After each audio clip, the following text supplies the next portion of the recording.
بسم اللہ الرحمن الرحیم۔ السلام علیکم، آپ دیکھ رہے ہیں الف نیوز اور میں ہوں آپ کے ساتھ ماجد علی۔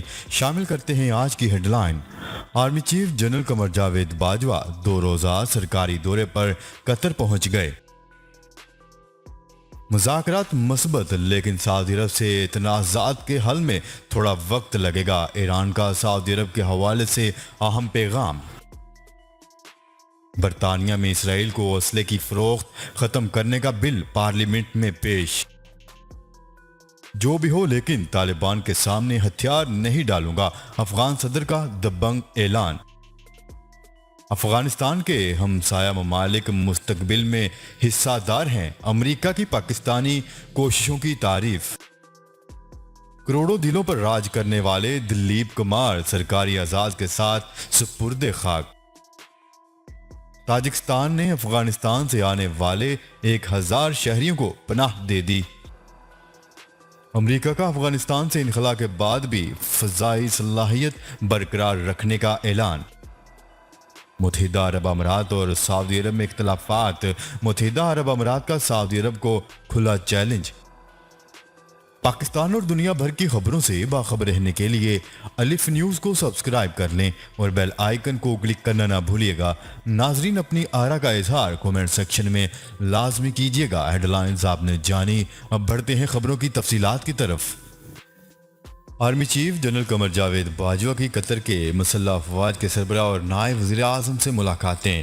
آئی ایس پی آر کے مطابق پاک فوج کے سربراہ جنرل قمر جاوید باجوہ 2 روزہ سرکاری دورے پر قطر پہنچ گئے، جہاں انہوں نے قطر کے نائب وزیر اعظم، وزیر دفاع ڈاکٹر خالد بن محمود اور مسلح افواج کے سربراہ سے ملاقاتیں کی ہیں۔ قطری حکام نے خطے میں امن و استحکام کے لیے پاکستان کی مستقل کوششوں کو سراہا ہے اور تمام شعبوں میں تعاون کو مزید بڑھانے کی اہمیت پر زور دیا۔ ملاقاتوں کے دوران باہمی دلچسپی، دفاعی سلامتی تعاون، علاقائی جیو پولیٹیکل انوائرمنٹ پر تبادلہ خیال کیا گیا۔ Army chief general Qamar Javed Bajwa کا کہنا ہے کہ دونوں ممالک کے قریبی تعلقات کی ایک عظیم تاریخ ہے۔ اس موقع پر دونوں برادر ممالک نے بہتر تعلقات کے لیے کام جاری رکھنے کے عزم کا بھی اعادہ کیا۔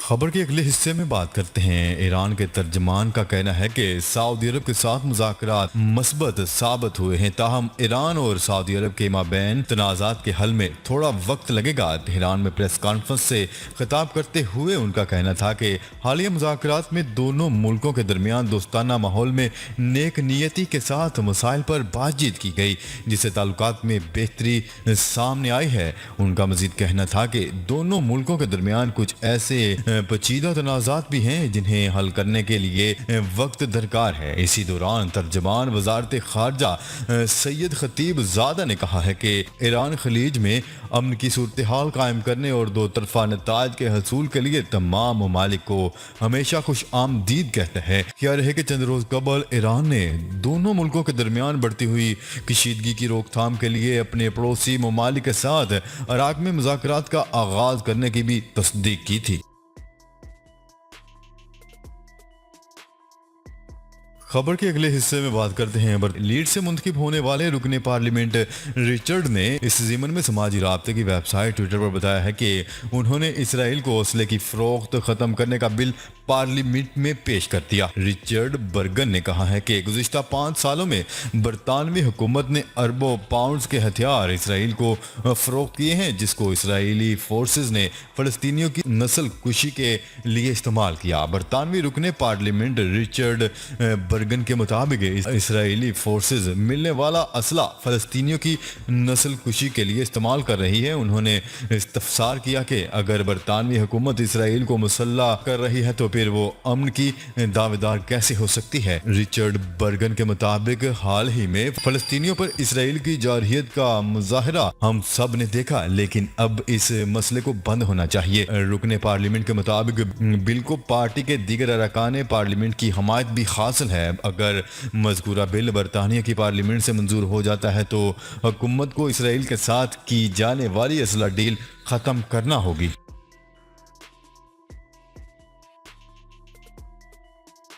خبر کے اگلے حصے میں بات کرتے ہیں افغانستان کے صدر اشرف غنی افغانستان میں خون ریزی اور تباہی کا الزام طالبان پر ڈال دیا۔ کابل میں افغان صدر نے کابینہ اجلاس سے خطاب کرتے ہوئے الزام عائد کیا ہے کہ افغانستان میں خون ریزی اور تباہی کی تمام تر ذمہ داریاں طالبان پر ہیں۔ انہوں نے اعلان کیا ہے کہ طالبان کے سامنے ہتھیار نہیں ڈالیں گے، ان کے سامنے ہتھیار ڈالنے کی کوئی خفیہ ڈیل نہیں ہوئی۔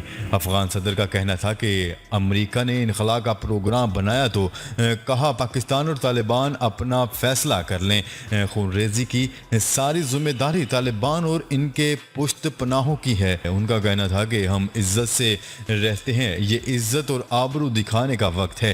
خیال ہے کہ افغانستان میں غیر ملکی افواج کے انخلا کے ساتھ ساتھ طالبان اور افغان سیکیورٹی فورسز میں جھڑپوں میں تیزی آ گئی ہے۔ خبر کے اگلے حصے میں بات کرتے ہیں۔ امریکی محکمہ خارجہ نے کہا ہے کہ افغانستان کے ہمسایہ ممالک مستقبل میں حصہ دار ہیں۔ امریکی محکمہ خارجہ کے ترجمان نیڈ پرائس نے اپنے ایک بیان میں کہا ہے کہ افغانستان میں پاکستان اور امریکہ کے مشترکہ مفادات ہیں، جبکہ افغانستان میں امن کے لیے امریکہ اور پاکستان مشترکہ کوششیں کر رہے ہیں۔ انہوں نے کہا ہے کہ افغانستان میں امن کے لیے علاقائی تعاون اور اتفاق رائے اہم ہے، جبکہ حال ہی میں پاکستان کئی معاملات میں مددگار رہا۔ نیڈ پرائس کا مزید کہنا تھا کہ ہمسایہ ممالک کو افغانستان میں اثر و رسوخ مثبت انداز میں استعمال کرنا ہوگا اور ہم ایران میں طالبان کی ملاقاتوں کے حوالے سے آگاہ ہیں۔ انہوں نے کہا ہے کہ افغانستان کے ہمسایہ ممالک مستقبل میں حصہ دار ہیں۔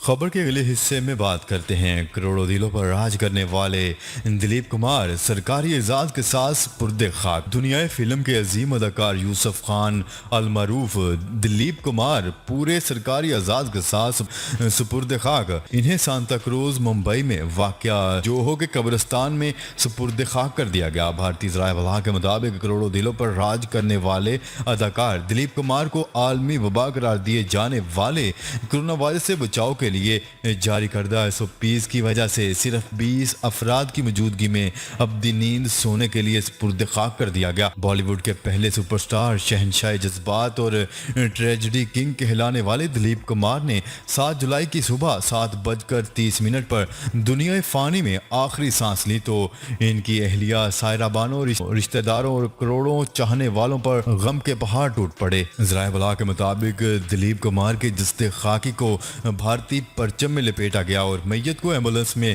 رکھنے سے قبل گارڈ آف آنر پیش کیا گیا۔ بھارتی میڈیا رپورٹس کے مطابق کرونا وائرس کی وجہ سے سیکیورٹی اہلکاروں نے صرف بالی ووڈ کے بڑے اداکاروں، قریبی رشتہ داروں اور انتہائی معروف ہستیوں کو گھر جانے کی اجازت دی اور قبرستان میں بھی سماجی فاصلے کو یقینی بنایا تاکہ SOPs کی خلاف ورزی نہ ہو۔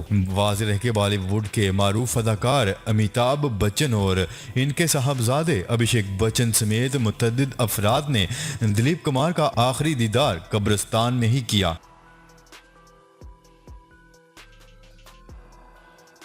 خبر کے اگلے حصے میں بات کرتے ہیں۔ تاجکستان نے پڑوسی ملک افغانستان سے بھاگ کر آنے والے 1000 افغانیوں کو اپنے ملک میں پناہ دے دی۔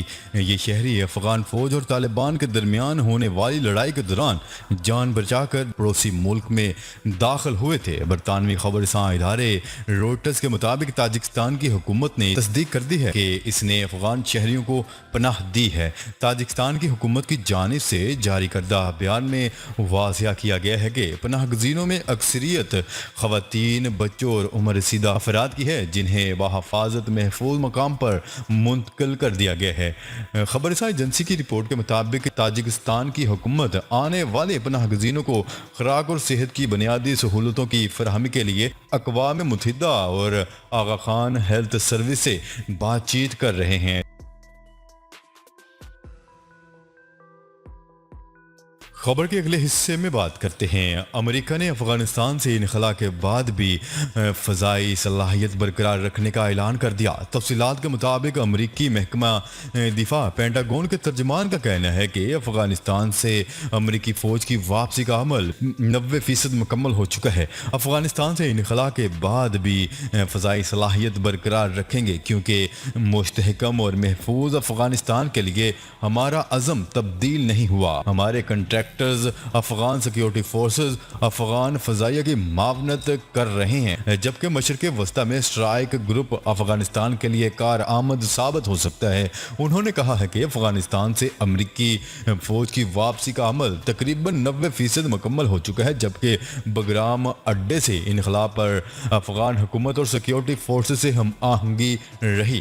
بگرام آخری فضائی اڈہ تھا جس کو افغان سیکیورٹی فورسز کے حوالے کیا گیا ہے، تاہم امریکی فوج کی کچھ تعداد سفارتکاروں کی حفاظت کے لیے ابھی بھی افغانستان میں موجود ہے۔ خبر کے اگلے اور آخری حصے میں بات کرتے ہیں۔ متحدہ عرب امارات کی جانب سے اوپیک پلس اجلاس کے دوران سعودی عرب اور روس کی جانب سے 2022 تک تیل کی پیداوار کم کرنے کے فیصلے کو تسلیم نہ کرنے کے اعلان پر بین الاقوامی ذرائع ابلاغ ابوظہبی اور ریاض کے درمیان تعلقات میں نئے سعودی تجارتی قوانین کی وجہ سے پیدا ہونے والے اختلافات کا شاخسانہ قرار دیے جا رہے ہیں۔ بین الاقوامی نشریاتی ادارے BBC نے تو اسے امارات کی جانب سے سعودی عرب کو کھلا چیلنج قرار دے دیا۔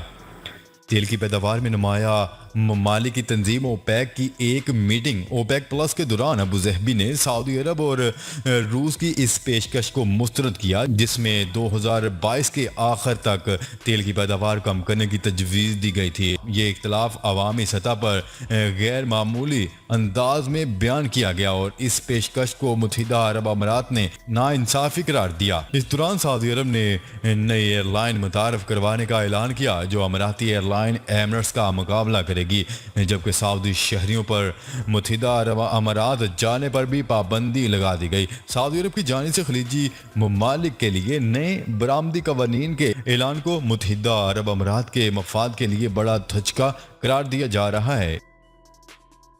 جی تو ناظرین، آج کے لیے اتنا ہی۔ مزید خبریں لے کر بہت جلد آپ کی خدمت میں حاضر ہوں گے۔ تب تک کے لیے اپنا خیال رکھیے گا۔ اللہ نگہبان۔ پاکستان زندہ باد۔ پاکستان آرمی پائندہ باد۔